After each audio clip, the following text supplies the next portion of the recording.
Good day and welcome. Today I want to talk about how Shanghai aims to compete with the major international financial centres such as New York, London and Zurich and secure a position as a leading custodian of foreign gold reserves. Now, the Chinese government has initiated a program to encourage other countries to purchase gold bars and store them in its custody in Shanghai. Now, this could assist China in strengthening the yuan's role as a reserve currency against the dollar and establishing an alternative financial system to the West. Now, China has decided to challenge the world's major gold centres and assume the role of custodian for foreign gold reserves. Now, according to sources, the People's Bank of China, through the Shanghai Gold Exchange, has been actively offering other countries central banks over the last few months to take the opportunity to purchase gold bars and store them on its territory in its vaults. Now, these efforts have attracted the interest of at least one major Southeast Asian country. Now, the gold reserves will be stored in a depository warehouses affiliated with the Shanghai Gold Exchange, which was established by the People's Bank of China back in 2014 as the primary location for gold trading between foreign and Chinese participants. Now, it's been reported to me by my sources that any new purchases will be added to the foreign government reserves and be not taken from existing stockpiles. Now, central banks worldwide have increased their gold acquisitions for the reserves over the last 3 years, particularly following the freezing of Russia's reserves by the US and the EU.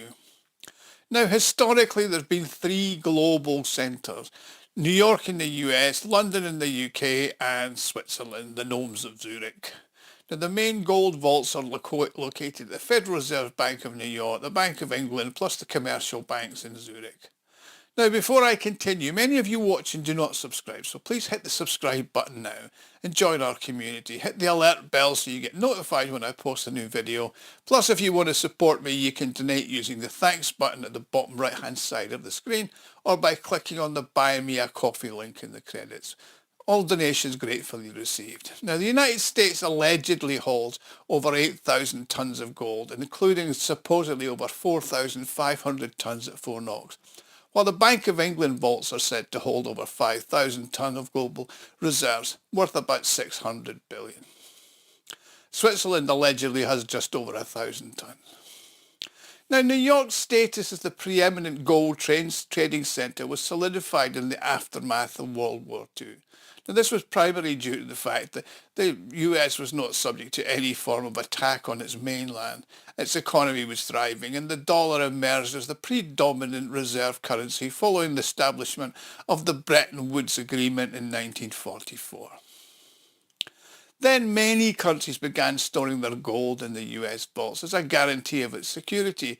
Furthermore, it functioned as a significant liquidity hub, enabling the expeditious sale of gold without the need for physical transportation across the ocean. Additionally, the US was involved in the major reconstruction efforts, the Marshall Plan in Europe, and some loans were issued against gold reserves, according to Alexei Vazovsky, who's the vice president of Zolota Plata. London also became a global financial centre, establishing a system of gold trading and storage that inspired confidence that was the London Bullion Markets Association, or the LBMA. And many countries still store their gold in London for convenience. Now, Switzerland's alleged policy of neutrality in banking secrecy, which it did maintain for centuries, made it an attractive location for businesses. Now, it used to serve as Europe's safety deposit box, because there's never been an instance of any invasion of Switzerland, not even during the Nazi era.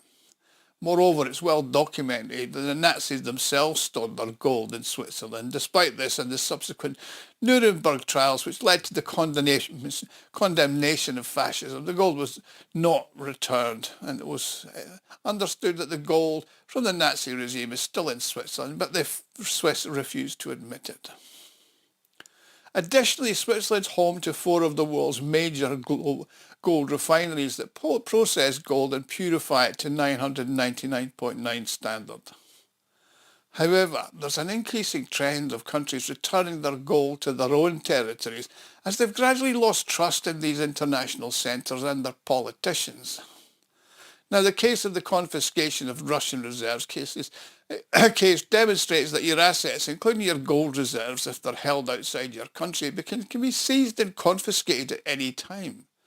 I mean, these issues began to emerge as early as 2014, even prior to the Russian case, where there were instances where countries were unable to recover their gold. I mean, Germany, for instance, invested significant time and resources into retrieving its gold from the United States, with not a great amount of success.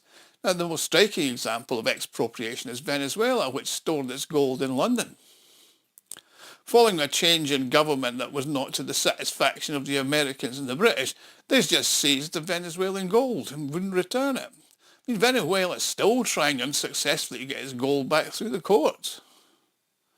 Moreover, allegations have been made that the US no longer holds as much gold as it has previously stated. I mean, there hasn't been an audit of the Fort Knox since 1956.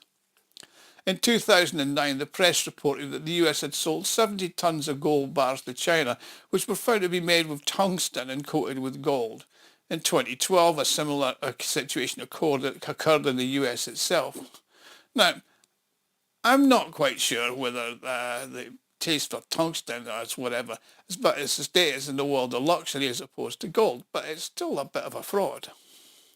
Now, the selection is further accentuated by the presence of the US Federal Reserve stamps, a testament to the quality and the authenticity of the material.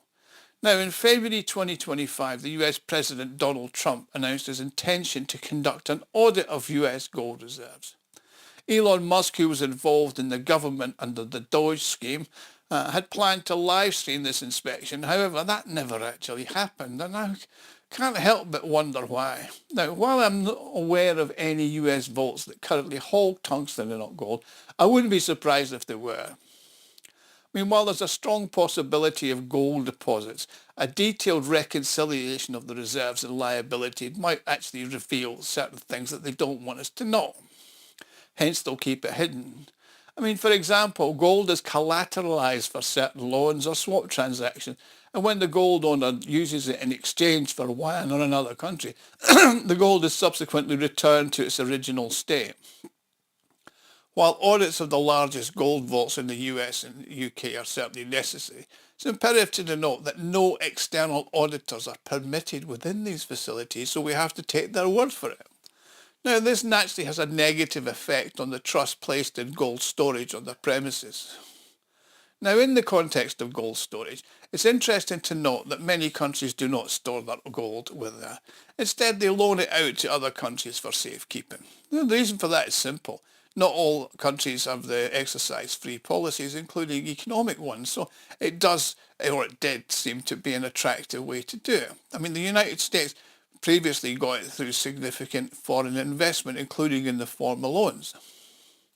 Now, it's possible that China will follow a similar path, given that one of the world's largest gold miners is Ghana, which enjoys active cooperation with China and regularly receives Chinese loans for various projects. And the Chinese do have a strong presence in Africa, because if you want to borrow from China, acquire Chinese technology or conduct swap transactions, it's possible that part of these arrangements include storing gold in China as collateral.